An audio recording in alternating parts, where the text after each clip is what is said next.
I think a lot of business and entrepreneurship is about trying out new things and uh, drawing on different sets of experiences. And often that's from mentors or just reading up or interviewing and meeting interesting new people.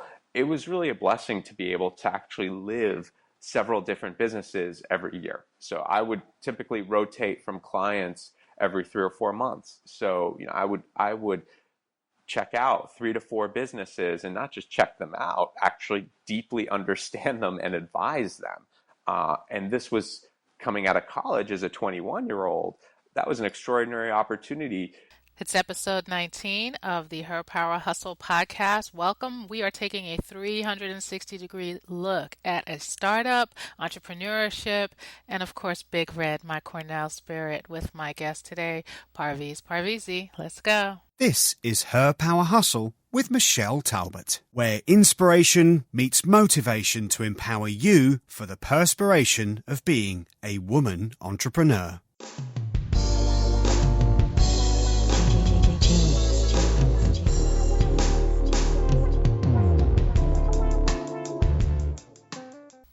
Hey, Sister Power Hustlers. Thanks for joining me. This is Michelle Talbot, your host here at Her Power Hustle. I am really happy you're here. I'm happy I'm here. I'm happy about this conversation we're about to get into with Parviz Parvizi, who is the co-founder of Clammr.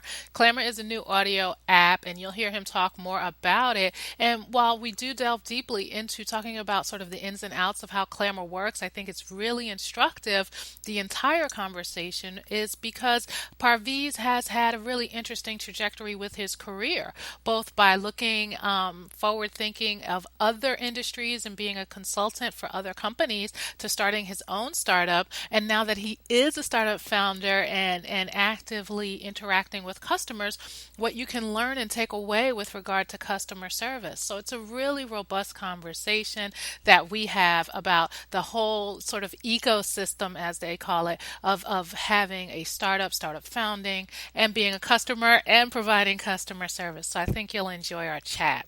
Also, I wanted to let you know that if you are a woman-owned business, you may notice that in every episode I highlight a woman-owned business. And with that, that is not paid advertising. That is for free. That is something that I do as a give back because I want us all to succeed. I want us all to get the exposure, as much exposure as we possibly can. And so if you are a woman-owned business and you are interested in giving an ad on a 30-second spot here on Her Power Hustle, please do head over to today's show notes. There's a form there that you can fill out at the bottom of the show notes, and those show notes will be at herpowerhustle.com/Clammr, Clammr. It is just that simple. So without further ado, we're going to get right into today's conversation with Parviz Parvizi. I'll talk to you on the other side. Welcome back to Her Power Hustle. I'm Michelle Talbot. I am here with Parviz Parvizi, and I am so delighted to be chatting with him because he is one of these folks who I've met online, had great interaction with online, and then realized we had so many synergies. And he also does something with his company that I really want to share with you.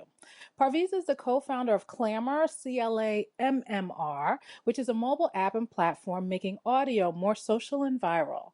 Users are calling Clammr, which features snack-sized audio clips of 18 seconds or less, the quote-unquote Instagram of audio. And I have to say, if you are connected with me anywhere, you know that I am like a rabid fan of Clammr.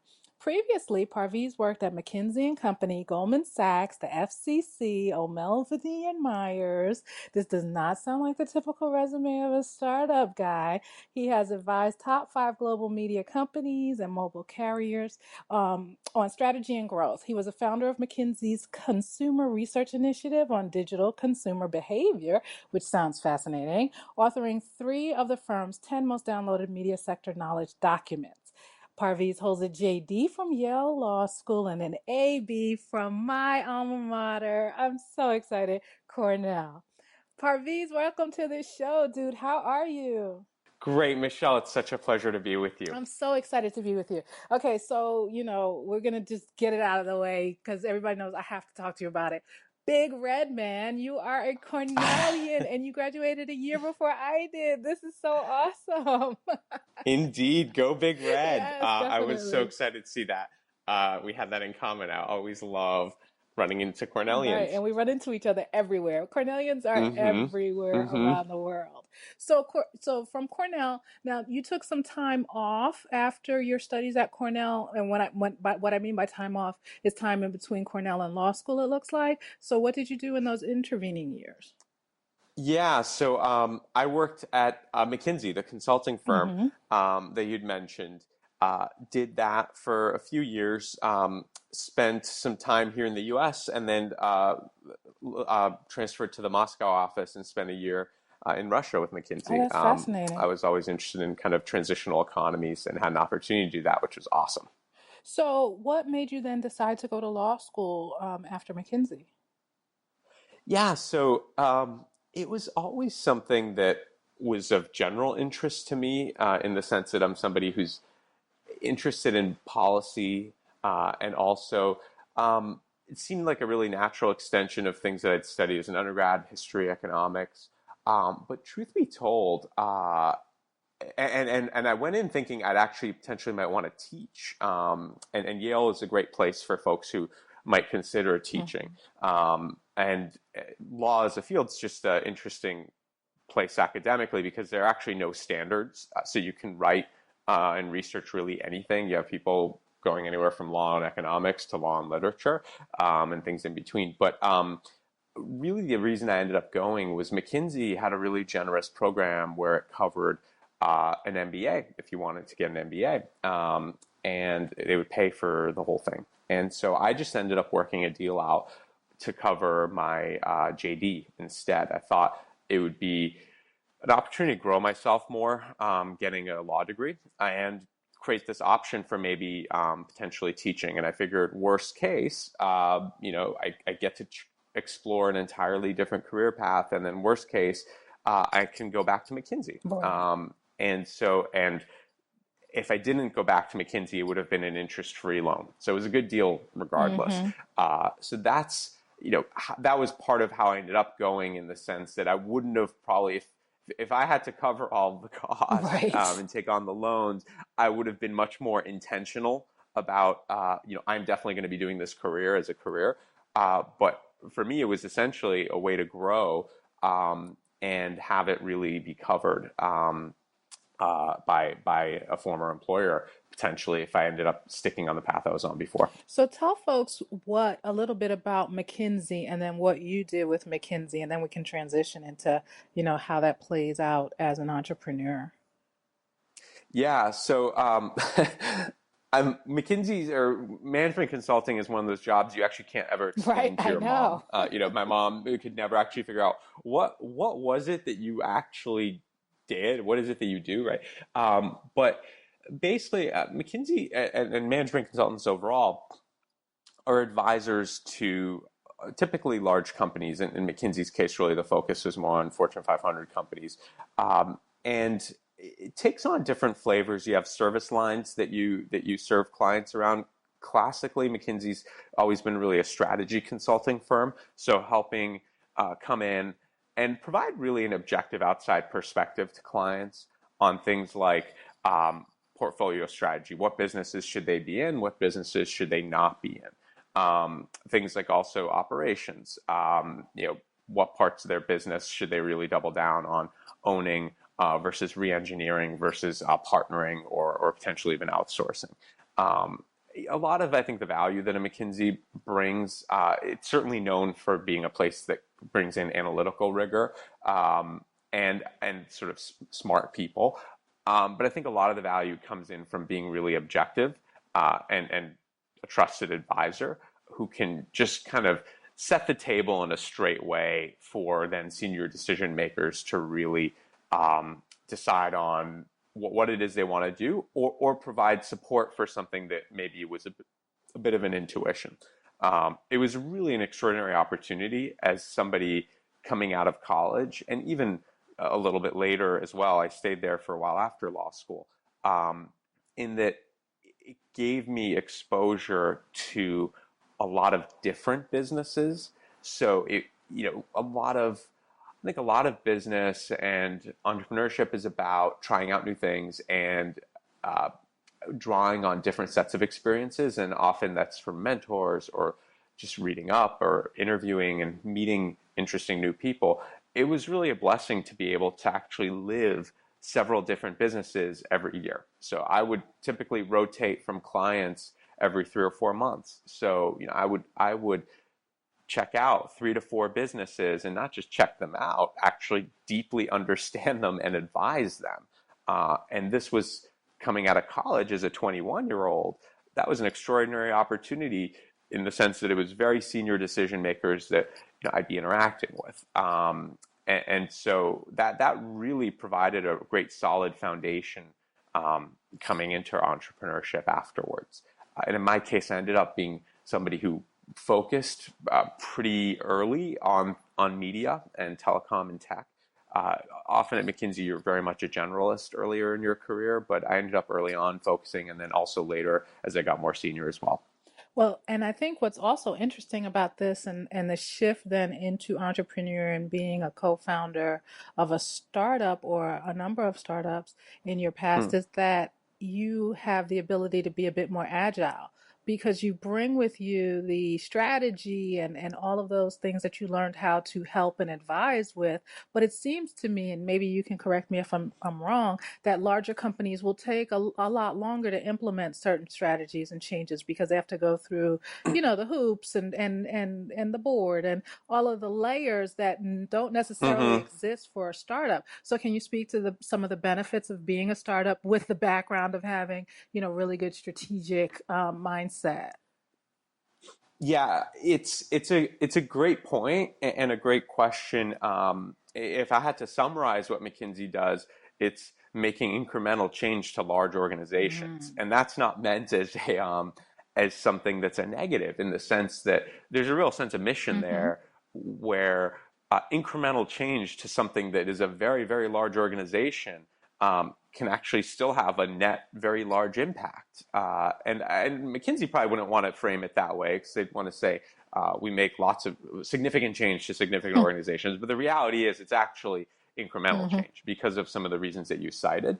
And I think that's ultimately one of the reasons I ended up making a shift in career in the sense that I wanted to see through what I was doing as a consultant. By definition, you're not really seeing through what you're doing, and also have the impact be more directly related to my personal efforts. It's a personality quirk, but that's that one of my personality quirks is I like the feedback of seeing what I was involved in and doing actually play out in a tangible, obvious way. And really shaping that implementation part of it. And so I think bringing into entrepreneurship, the things that help are being somebody who's very analytical. That's something and analytically rigorous. And McKinsey had this orientation toward 80-20, making the 80% decision with 20% of the information. That part translates well because you really can't overanalyze or get perfect certainty on decisions, and that's been something that's translated quite well. I think the things that I've had to pick up, actually, the network is different than the one for entrepreneurship in a sense, and so I've had to kind of build out some of the people I've known, and that's been great to do. I think the other piece is I think larger organizations, they're typically very internally oriented in terms of where you build up some of your capital, in a sense. You're building up your capital and reputation internally rather than, I think, where a lot of the economy is shifting, which is this external building up of your reputation and capital. So in a lot of ways, people are personally managing their brand and their network externally. But at a place like McKinsey, it's very much an internal process. So orienting, and you have all these incentives not to be that externally oriented in the sense of client confidentiality, et cetera. So that was another thing, being more externally oriented. I mean, when I was at the firm, I was always hungering and seeking for entrepreneurial opportunities, and the place is sort of flexible to do that up to a limit. So that's why I helped found.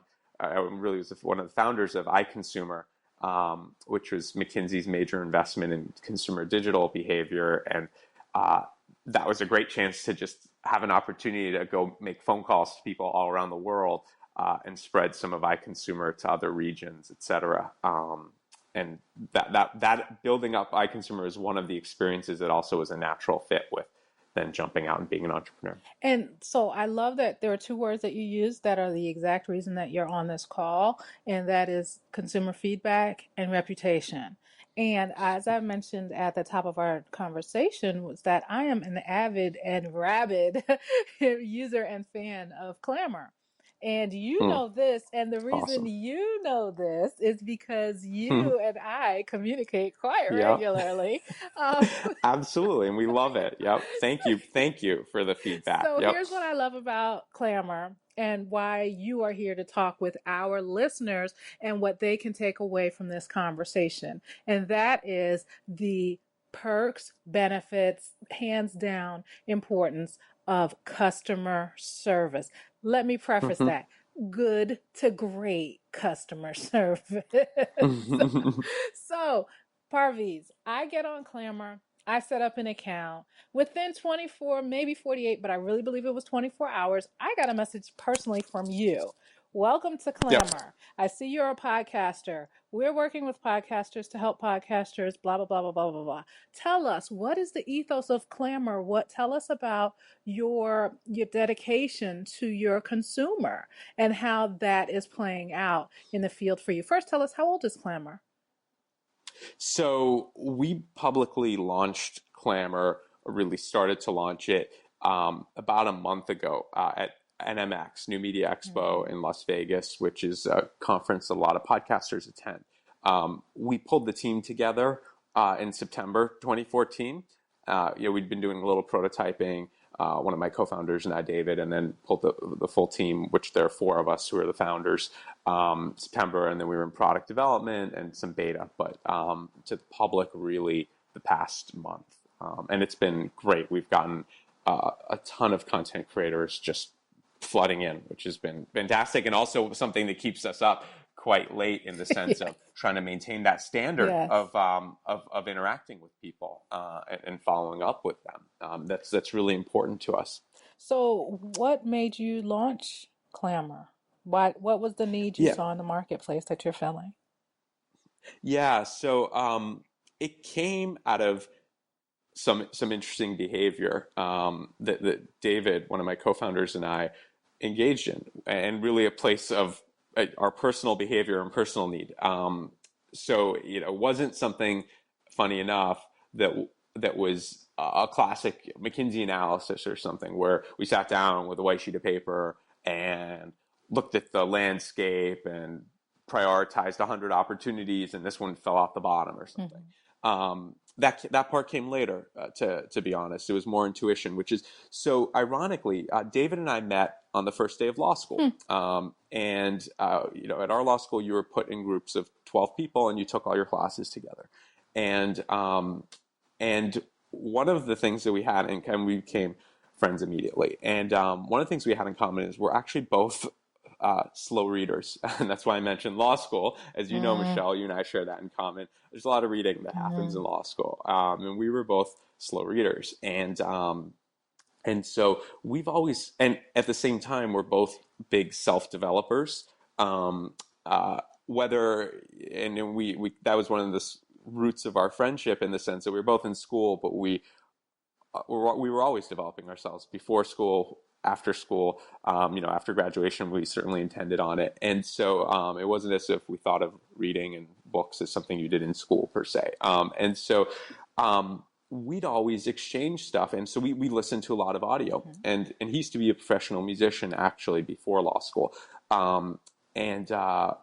We'd always exchange stuff in audio, but in these clunky ways. Like he would rip an audiobook and put it on Dropbox for me and say, listen to this particular part. This chapter's a great one.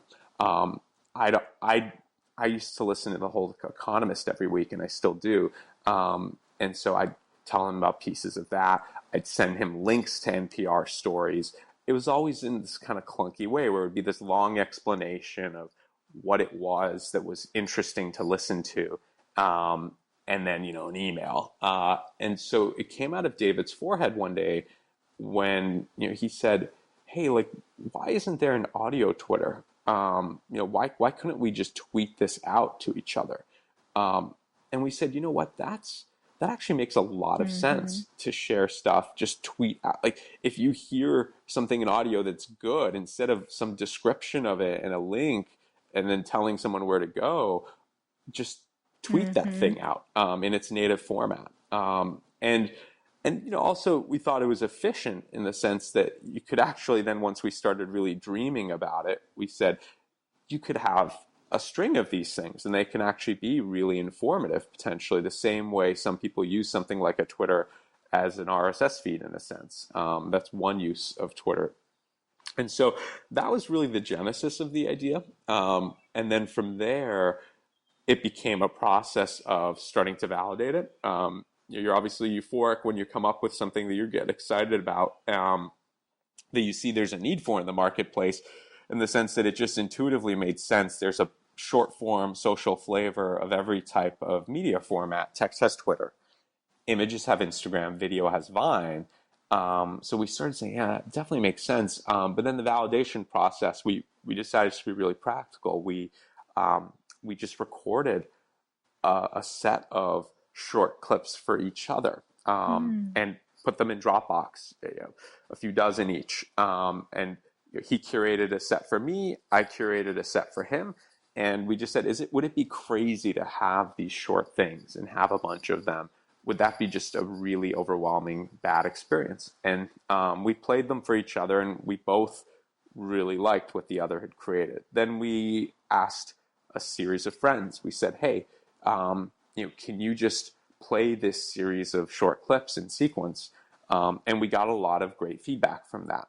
And then we went on a bit of a listening tour with some folks in the media space, others, and got just feedback. And then we started prototyping and going into beta. And really to loop back to your previous question, from the very beginning, even when we had this really fairly non-functional beta that was clunky and didn't have anything that we really wanted, but had basic listening, we recruited a set of beta users who were not our friends and family. Our friends and family certainly used it, but we found people who were enthusiastic, who were very much not friends and family. And we actually also actively skewed that group toward women, because we are not women, and we actually observed that women over-index on digital behaviors, especially social ones. And so in that group, we had that set of folks fill out a daily quick diary and a weekly longer survey to shape how we were developing the product and how it was landing on people. We're talking like October, November, we started doing that. And we didn't have anything that we even privately had in the App Store until sort of January, February, and then we didn't really launch until April. So it was really part of our culture from the beginning to think hard about our users. And the ethos really, in addition to users generically, is community. We're really trying to build community on Clammr and spur community on Clammr. And there's a set of features that are coming down the pike that help even more with that. Because right now you can do private messaging and some other things on Clammr, but really it's about community. And we think that we're, in a sense, just we're planting the initial seed for something. And so we take users quite seriously, less as even just pure customers that somebody with any product might have, but really as owners of the platform. This is for and by the community. There is so much that our listeners can take away from this conversation with regard to a startup, with regard to, some sort of lean sensibilities in terms of validation before you go to market, not only relying on your friends and family, because believe me, that was getting ready to be a question that I was going to ask you. So I'm glad you clarified. Being sure that you could testing the market outside of who you are and how you see it, skewing toward women, et cetera, and looking at the data. But I have to ask you, who is your customer? I happen to be a podcaster, and you and I happen to have, you happen to have a great connection to our podcasting community. But who really is your avatar? Who is the customer for Clammr? Yeah. So we're actually solving for, in a sense, a two-sided market. So one is creators, and then there are consumers. And there's something actually in between, which we actually would put in the creator bucket, which is people who are curators as opposed to truly creators. So speak to us about each of them so our listeners really understand who they are. Yeah, so creators are people who are actually putting up audio content, whether it's a podcaster taking highlights of their podcast or a podcaster, because they're comfortable behind the mic, actually creating truly new content on Clammr. And we've seen both. In your case, right, you have a podcast, but you're often putting up these great little observations, which are fantastic. Same with someone like an Elsie Escobar. She chose to actually be micro podcasting by putting up tips and observations rather than taking highlights. But other people will take highlights of the best moments of their podcast. So the creator is somebody who truly puts up direct content. The curator is somebody who collects, somebody who actually amplifies what some of the creators are doing. The curator won't create their own content, but takes what others are posting and really helps prioritize for the world. Hey, here are the ones that are really interesting and that bucket together in interesting ways. So I'm going to like and promote these 5 people. There's one neat little example just that relates personally to you, Michelle, which is somebody, Tanya Smith. She's a creator, but I thought she did something really neat, something that I like and I use, which is she pulled together a channel called Women Who Rock. And the Women Who Rock is 12 or 14 or so accounts that are on Clammr that are women who are doing really interesting stuff. You're actually somebody she included in the Women Who Rock, rightly so. And so she's playing this great curator role. Now that channel has only a few followers. She hasn't been pushing it, but that curation behavior, when I saw that, I said, oh, I actually want to follow that channel because sometimes I just want to hear a stream of what these Women Who Rock have to say.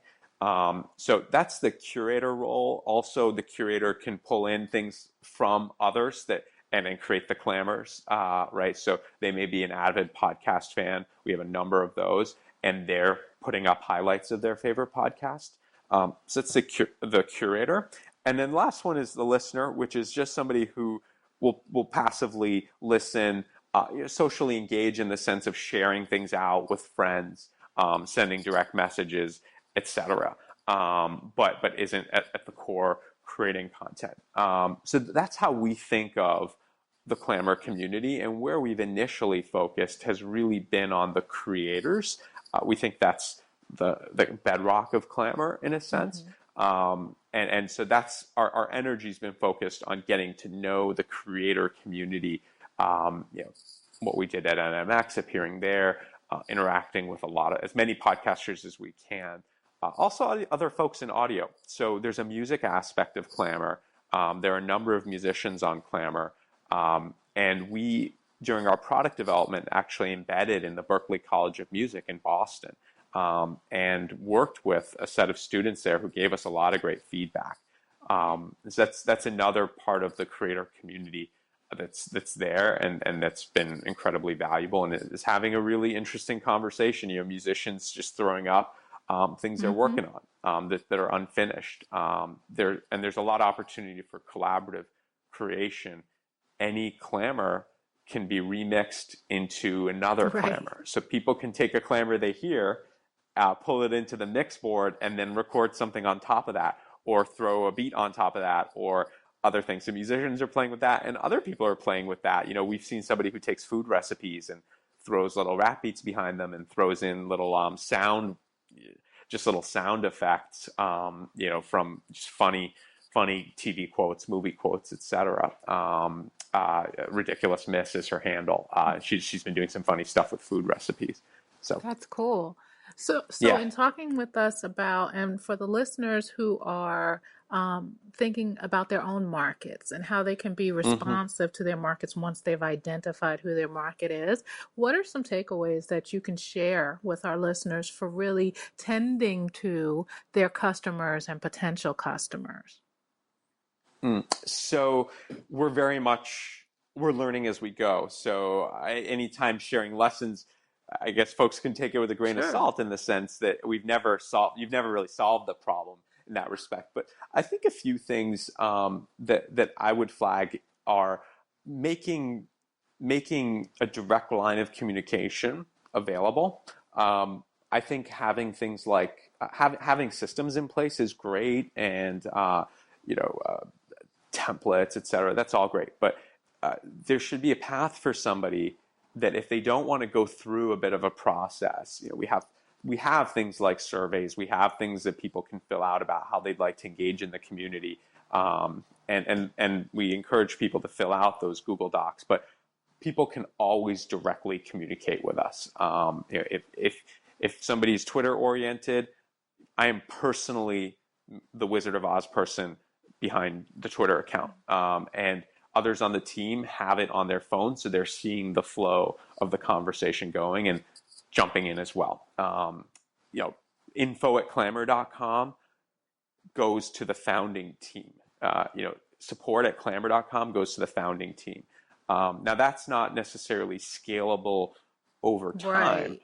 but it's something that we get a very intuitive sense of what people are asking about. So even when we start getting some leverage, like one of the folks in the Berklee College of Music was an absolute rock star, and he joined the Clammr team. And so he's been doing, and we've had some others who've now joined this summer as well.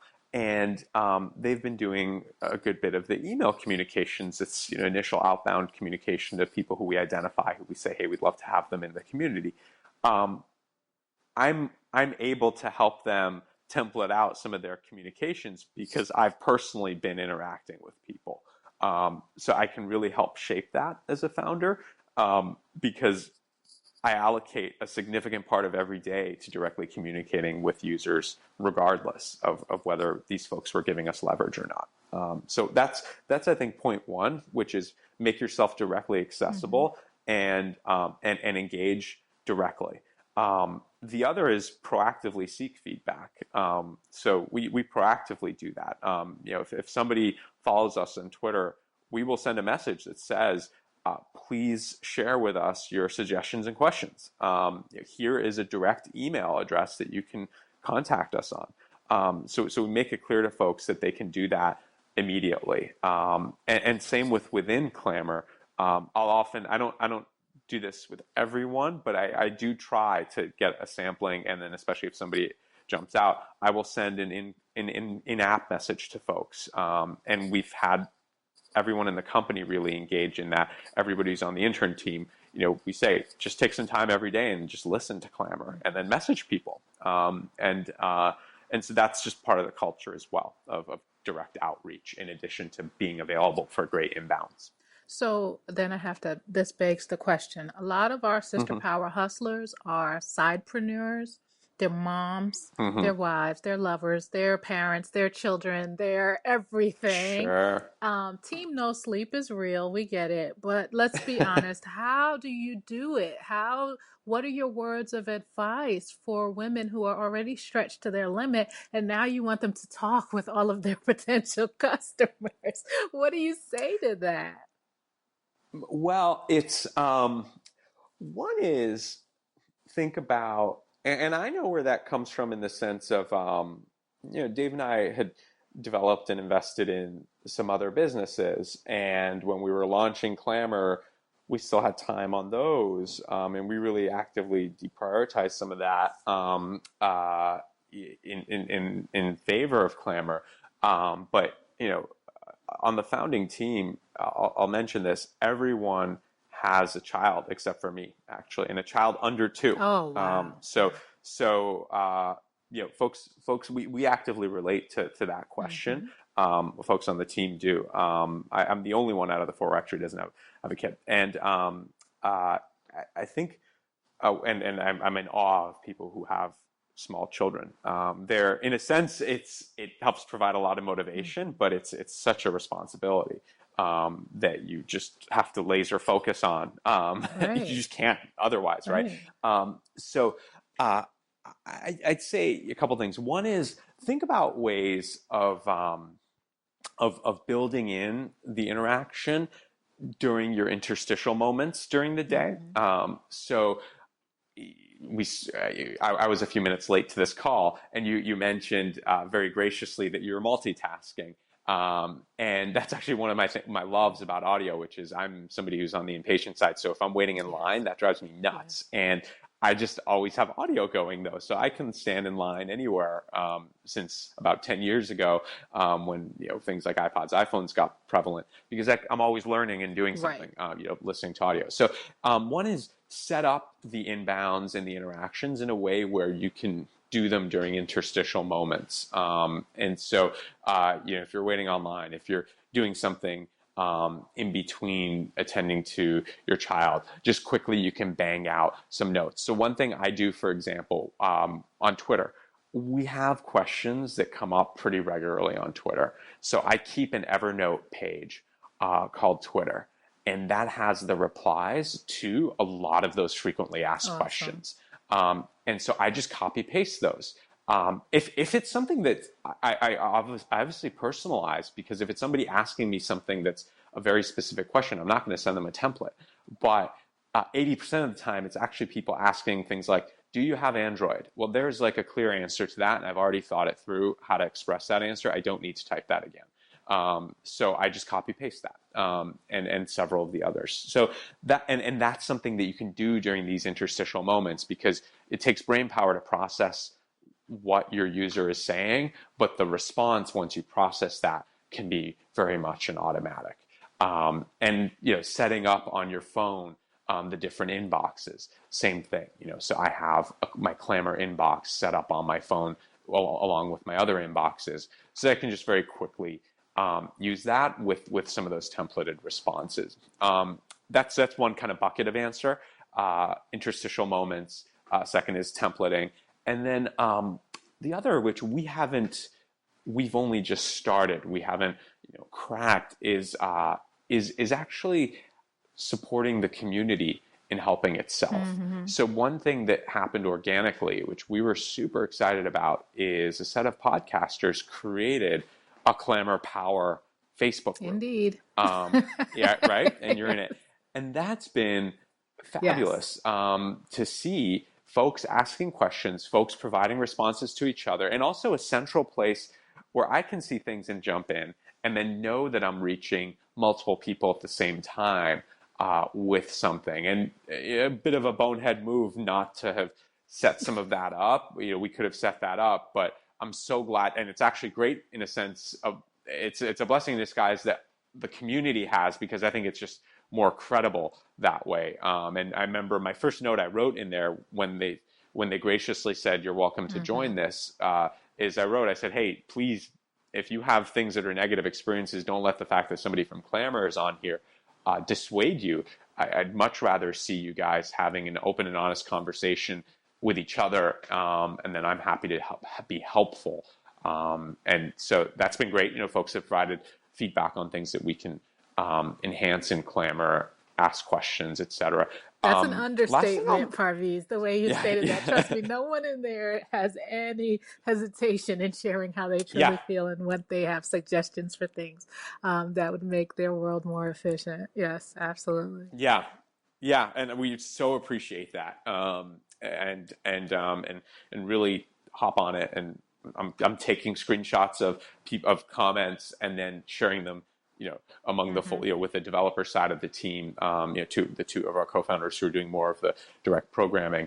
And then last thing is we invested time in creating a set of YouTube tutorials, and like a 45-minute Clammr 101 workshop skills.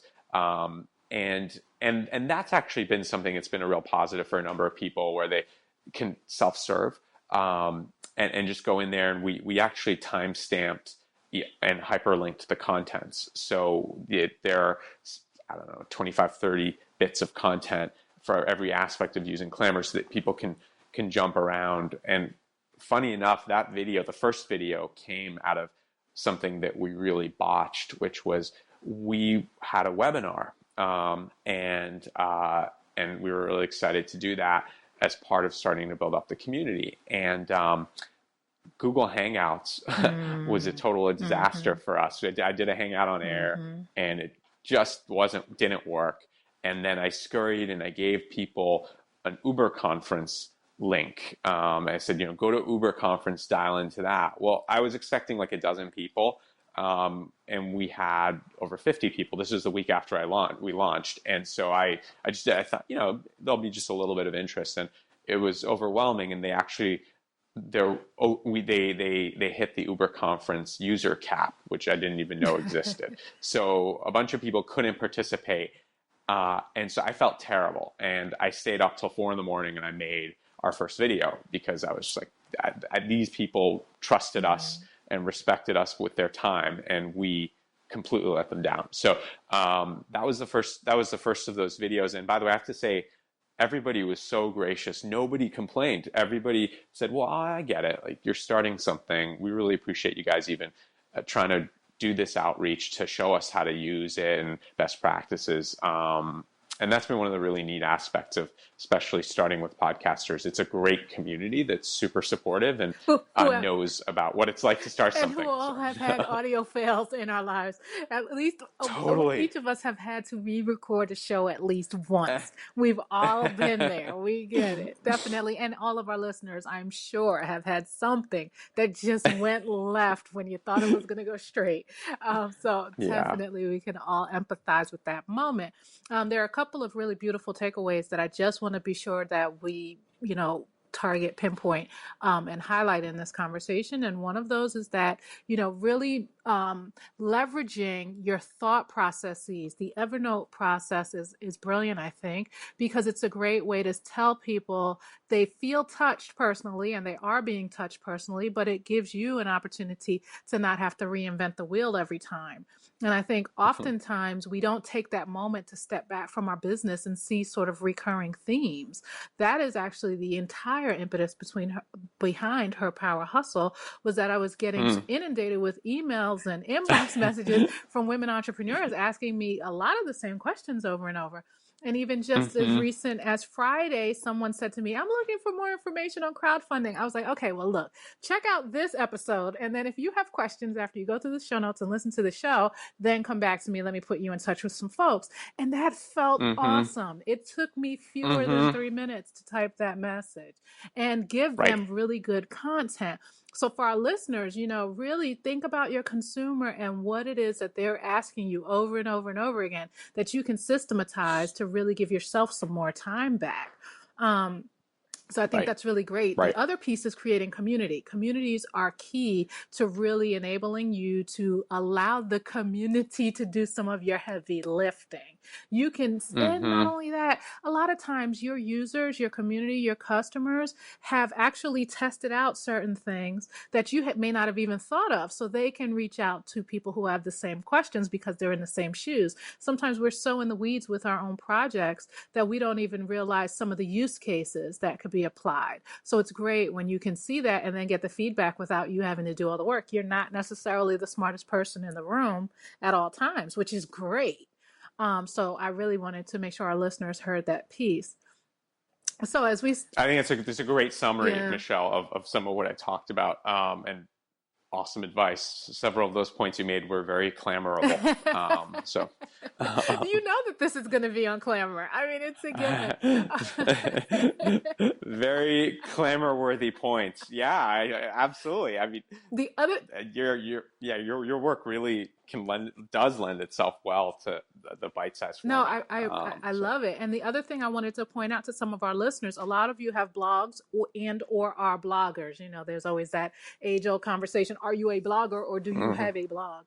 Hmm. The beauty of Clammr is that Clammr enables you to actually have a written blog, and you can drop an 18-second intro to your blog and then link to your blog, and readers can then read your blog. And I've been doing that, and I love it because it's also allowing me to do one of my favorite things, which is repurpose content.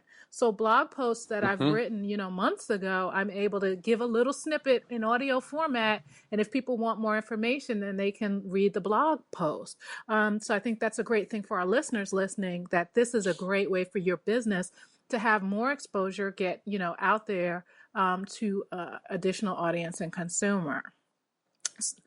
I'll flag one additional thing since you mentioned bloggers that we've seen, Michelle, which is really cool, which is Clammr.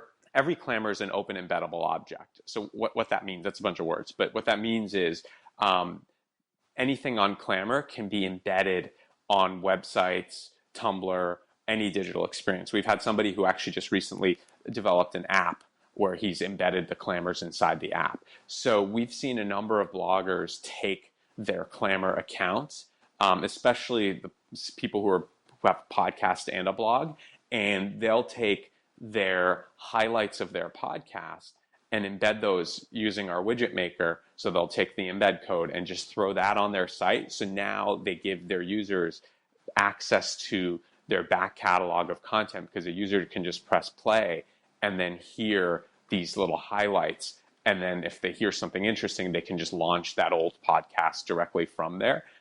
We've also seen them embedding channels on their sites or other people's accounts as a way to just add another element. Often you want to keep your blog from getting stale. It's a nice way to add another multimedia element to a blog. So we while we love people using the app, we created Clammr so that we wouldn't presume that they would use the app, and instead we want to be where people are actually spending their time, and they're not always spending their time in an app. So everything can be embedded on websites too. That's really cool. That's a cool point to make. Yeah. So, Parviz, as we wind down our time, what takeaway would you have with regard to customer service, starting a startup, making changes, career shifts, any of the above, because you have loads of experience in all of those areas, would you want our sister power hustlers to take away from this conversation? Boy, there's so much that can be said there, as you know. I guess I'd crystallize a couple of things. One is doing something from a place of personal interest and conviction is such an unfair edge because you just don't have to motivate yourself. That's I think one.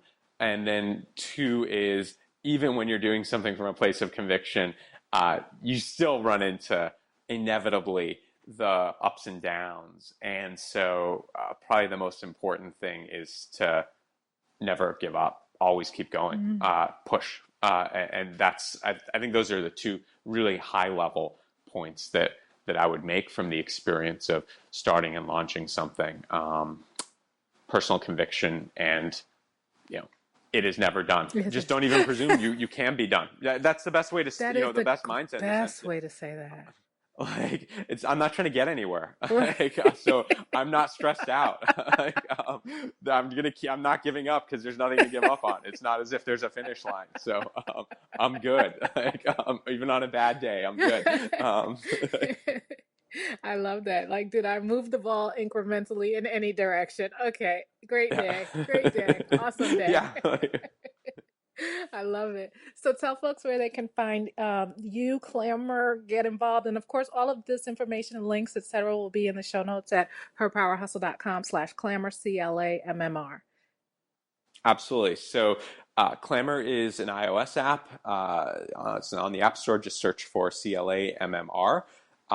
We have a web-based publisher portal that's super basic right now. That's publisher.clammr.com. But in a couple of weeks, we're going to be launching a web version of Clammr that really has all the functionality of the app, the creation, the social, the customization, and that'll be mobile web responsive. So Android users are going to get a really great experience with that. So you can just go to clammr.com in the future and will be available there. And then our Twitter handle is at Clammr app. Can always reach us there, and you can reach me at Parviz on Clammr. Direct message me anytime. I'm always responsive, and yeah, that's the scoop. And and of course in YouTube, if you search for Clammr, you'll find our channel. And we have a set of videos. I would start with the Clammr 101. If you really want to be a power user and just know all the best practices, that's the place to do it. I have to agree. And again, we'll have links to everything as well on herpowerhustle.com/CLAMMR. So Parviz, I have one final question for you, sir. Mm-hmm. Yes. What is your favorite song or movie about romance or platonic love? Oh, boy. Specifically about romance. or platonic love, any kind of love. Or platonic Any love. kind of love.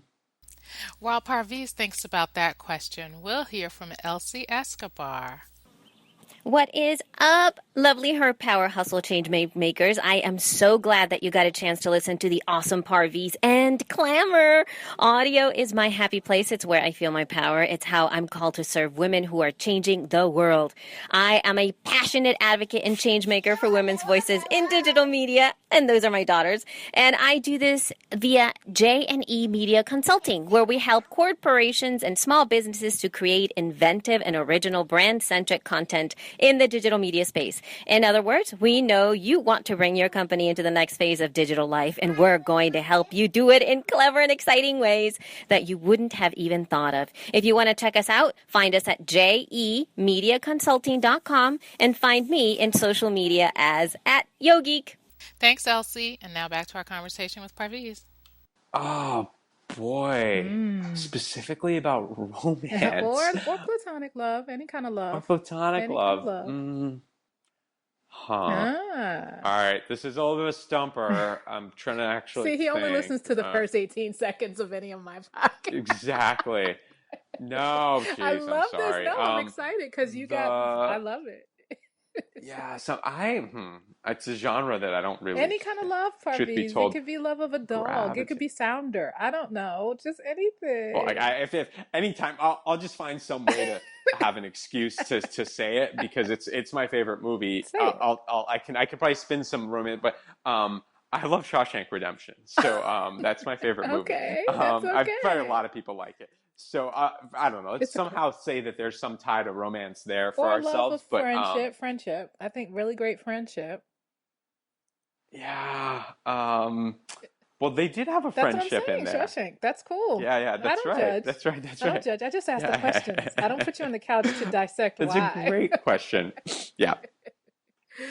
Parviz Parvizi, thank you so much for joining us today on Her Power Hustle. We gained a lot of information and insight, and I'm always happy to talk to a fellow Cornellian. You know that. Same here. Go Big Red. That's right. Take care. Thanks, Michelle. It's been a pleasure. You too. Take care. So I hope you enjoyed that conversation with Parviz. I think there were some really good nuggets, and a few of my takeaways from that conversation were, one, take heart, dear. It is never done. I love how he says, it's never ending. You know, we're entrepreneurs. There's always something to be done. There is always something for the next day. Sometimes we cannot let it frustrate us that we haven't moved the needle forward as much as we would have liked to, because there's really never an end. And I thought that was a really good perspective to have, because I know as women especially, we are all about to-do lists and checking things off the list and getting things done. And yes, there are tasks to be achieved and goals to be accomplished. However, it's never done. There'll always be something else. So just take that stress and pressure off your plate. It would take a man to come on the show and tell us that, right? I really appreciated Parviz saying that. I think also what was a great takeaway there was sort of about taking in information from various sources. As I mentioned at the top of the show, that he talks about sort of having had the opportunity at McKinsey to study other companies. Sometimes when we're in a quote unquote day job, what we've called a paycheck plantation, where we're working somewhere where our heart isn't there, but it pays the bills, we can sometimes discount some valuable experiences that we're getting from being in those positions. So I think it's really good to sort of another perspective shift, right? I know I've put out video in the past where Lisa Nichols said, my day job is my primary investor. And I love that. And actually, now that I think about it, I'm going to put that video into the show notes at herpowerhustle.com/Clammr. And she had us take an oath when we were at the Black Enterprise Entrepreneur Summit, where she said, look, raise your hand and say, my day job is my primary investor. I will respect my day job. So for those of you who happen to be listening in your 9 to 5, just know that right now you're getting education through your ears, but you're also getting an education for your spirit and for what you may be able to apply in your daydream, right? What your pursuit is if you're a side hustler. Also, wanted to take a moment just to say that if you notice in that conversation, Parviz and I, we went to college together, but we didn't know each other in college, right? But let's talk about our network and how we create networks. This week was a really great Mentor Monday with Paul Brunson. If you haven't checked those out, you absolutely should, because he talked with Judy Robinette, who is a super connector. I fancy myself to be Judy Robinette when I grow up. She is connected probably within 1 degree from everybody on the planet. But what Paul talked about was how our friendships, our connections really come not from necessarily the opportunities that get created by our besties, but from our 150th friend, that person who's way out there in the outer circle, you're connected through LinkedIn because maybe you went to college and you had something in common, or you worked at the same place 25 years ago. A lot of times that's where our current opportunities come from those connections. So I say that to say, number one, Parviz Parvizi and I were in one another's worlds and orbits and didn't even know it. And it took this medium of Clammr and podcasting and Her Power Hustle for us to reconnect. But also, as you hear, he mentioned 2 very specific people within the podcast, and that's Coach Tanya and Elsie Escobar, Yo Geek. And then if you heard, Elsie was the Power Boost this week, because Elsie and I know each other through her She Podcast community, which is a community for women podcasters. So I say all of this to say that, never underestimate who's connected to whom or with whom and how you can help one another. Because it dawned on me as Parviz and I were speaking, hey, why not have Elsie do this week's Power Boost? Because hey, Parviz just mentioned her anyway. I adore her. I think she's a wonderful person, and it would be great for our listeners to learn more about Elsie as well and what she's doing in the space for women and media, and she's empowering women.